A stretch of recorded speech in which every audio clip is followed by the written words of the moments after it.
صلو علی الحبیب صلی اللہ تعالی علی محمد صلی اللہ علیہ وآلہ وسلم۔ زکوٰۃ کس طرح نکالی جائے، اس کے اوپر بڑا زبردست ایک فارم جو ہے یہ مکتبۃ المدینہ نے شائع کیا۔ آئیے اس کو فل کرنے کا طریقہ دیکھ لیتے ہیں، اس سے انشاءاللہ ہمارے لیے بہت آسانی پیدا ہو جائے گی۔ تو دیکھیں، سب سے پہلے یہاں پر جو چیزیں جن پر زکوٰۃ ہو سکتی ہے ان کا ذکر ہے، تو خاص طور پہ اس پہ سونا، چاندی، کرنسی اور مال تجارت کو ذکر کیا گیا۔ وہ چیزیں جن پر ہم زکوٰۃ دیں گے تو ان میں سر فہرست سونا ہے۔ فار ایگزامپل آپ کے پاس سونا جو ہے وہ 1 لاکھ مالیت کا ہے، تو جتنی بھی مالیت کا ہے وہ یہاں پر آپ اس کو مینشن کر لیں گے۔ اسی طرح چاندی جتنی مالیت کی آپ کے پاس ہے کرنٹ، آپ اس کو دیکھیں کہ اس کا موجودہ ریٹ کیا ہے، اس کے حساب سے اس کو بھی یہاں پر آپ مینشن کر لیں۔ میں نے یہاں پر ایک ایگزامپل کے طور پہ یہاں پر سیٹ کیا ہے، آپ اپنے حساب سے یہاں پر لکھ سکتے ہیں۔ ملکی اور غیر ملکی کرنسی جو آپ کے پاس موجود ہے اس کا جو ریٹ ہے، یعنی جس دن آپ کی ادائیگی ہے اس دن کا جو ریٹ ہے آپ اس کو فالو کریں گے۔ اور بینکوں میں جمع شدہ رقم، اس کو بھی یہاں پر لکھ لیں گے اس کالم کے اندر، اور سود کو یہاں پہ شامل نہیں کریں گے، یہ ناپاک مال ہوتا ہے اور اس کو اس عظیم کام کے اندر شامل نہیں کیا جائے گا۔ پرائز بانڈ دیکھ لیں، پروویڈنٹ فنڈ ہے، جو لوگ سرکاری اور غیر سرکاری کمپنیز کے اندر جاب کرتے ہیں تو ان کو اس چیز کا پتہ ہوگا۔ اگر آپ میں سے کوئی ہو تو اس میں کامنٹ کے اندر آپ مجھ سے اس کے بارے میں کوشچن کر سکتے ہیں۔ BC کمیشن میں جمع شدہ رقم ہے، یعنی جو آپ نے کمیٹی وغیرہ ڈالی ہے اس کے اندر جو جمع شدہ رقم ہے اس کا حساب کس طریقے سے ہوگا، اس کے بارے میں بھی آپ کوشچن کر سکتے ہیں، اس کی کچھ تفصیل موجود ہے۔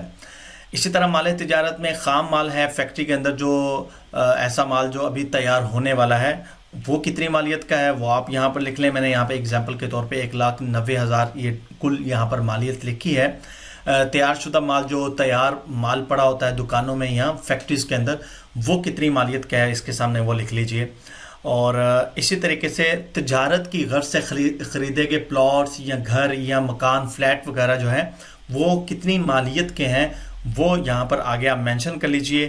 اور اسی طرح اگر آپ نے کسی بزنس کے اندر شراکت کی ہے، آپ پارٹنرشپ کے اندر ہیں، تو آپ کا وہاں پر ایسا مال جو قابل زکوٰۃ ہے تو وہ کتنا ہے وہ یہاں پر آپ نے مینشن کر لینا ہے۔ تو فار ایگزامپل یہاں پر ہمارے پاس 5 لاکھ کی اماؤنٹ نکلی تو ہم اس کو کل کے اندر 5 لاکھ نیچے مینشن کر لیں گے۔ اب یہ ہے اس کا ایک حصہ، دوسرا حصہ بھی باقی ہے، وہ بھی دیکھ لیجئے۔ جیسے فار ایگزامپل یہاں دوسری سائڈ پہ آپ دیکھیں وہ چیزیں جو ہم نے اس کے اندر سے ہم نے جدا کرنی ہے، یعنی زکوٰۃ کی جو کل رقم نکالی اس میں سے منہا جو شریعت کہہ رہی ہے ہمارے لیے آسانی پیدا کی، وہ کون سی ہے۔ اگر قرض لیا ہوا ہے تو اس کو ہم یہاں سے منہا کریں گے، مائنس کریں گے۔ فار ایگزامپل 2 لاکھ قرض ہے تو یہ یہاں پر لکھ لیجئے۔ مکان، دکان یا کسی اس طرح کی کوئی چیز آپ نے لی تھی تو اس کی واجب الادا قسطیں آپ پر ضروری ہیں، وہ بھی ایک قرض کی طرح ہی ہوتی ہیں، تو اس کو بھی یہاں پر آپ لکھ لیں گے۔ اسی طرح BC کمیٹی وغیرہ، جبکہ کمیٹی مل چکی ہے، اب کمیٹی مل گئی، ابھی آپ نے 2-4 کمیٹیاں صرف دی تھی اور باقی کمیٹیاں بھی پڑی ہوئی تھیں، تو فار ایگزامپل 1 لاکھ ابھی آپ نے اس کی قسطیں دینی ہے تو وہ بھی آپ کے اوپر قرض ہے، اس کو بھی یہاں پر مینشن کر لیں گے۔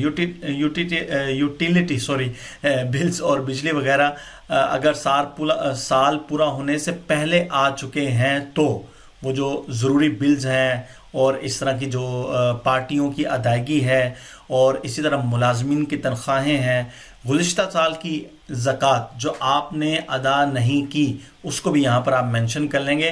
تو یہاں پر آپ کا پورا بیلنس جو آپ نے اس میں سے ڈیڈکٹ کرنا تھا، منہا کرنا تھا، وہ 3 لاکھ نکل آتا ہے۔ تو اب 5 لاکھ میں سے 3 لاکھ نکالا تو باقی 2 لاکھ بچا۔ اب 2 لاکھ کو ہم کس طریقے سے اس کا زکوٰۃ نکالیں گے، اس کا فارمولہ آپ یہاں پر دیکھ سکتے ہیں۔ زکوٰۃ نکالنے کا جو فارمولہ ہے، اس کو کل رقم کو 40 پر تقسیم کریں گے تو اس کا 2.5% نکل آئے گا۔ جیسے 2 لاکھ ہے تو اس میں 5,000 زکوٰۃ ہوگی۔ اب یہ آپ نے اپنے حساب سے اس کی کیلکولیشن کرنی ہے۔